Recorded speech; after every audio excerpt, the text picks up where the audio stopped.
असह्य गर्मी वच्चे सूरत ट्राफिक विभागની અનોખી પહેલ જોવા મળી છે।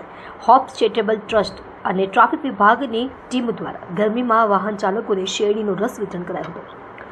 ઉનાળાના દિવસો શરૂ થઈ રહ્યા છે। ઉનાળામાં આપણને હંમેશા તરસ લાગે છે, તેથી મોટાભાગના લોકો ઉનાળામાં ઠંડા પીણા, છાશ, શરબત વગેરેનું સેવન કરે છે।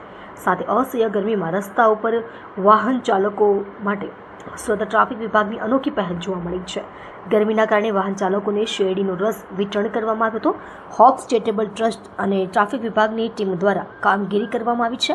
સિગ્નલ પર ઊભા રહેતા વાહન ચાલકોને રસ આપી વિતરણ કરવામાં આવી રહ્યા છે।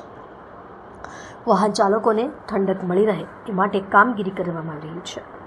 સાહેબ, આપનો પરિચય આજે શું કાર્યક્રમ કર્યો ટ્રાફિક પોલીસ દ્વારા? હું SF Goswami, traffic branch, Surat શહેર।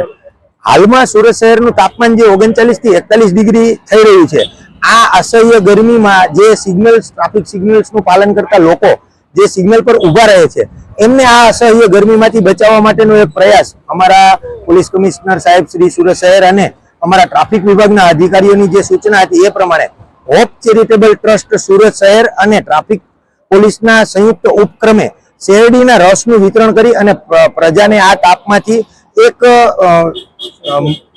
બહાર કાઢવા માટે કે એમને ઠંડક પહોંચાડવાનો પ્રયાસ કરવામાં આવેલ છે, જેમાં આ સંસ્થા દ્વારા 500 થી વધુ શેરડીના ગ્લાસ, રસના ગ્લાસ અમે વિતરણ કરેલ છે।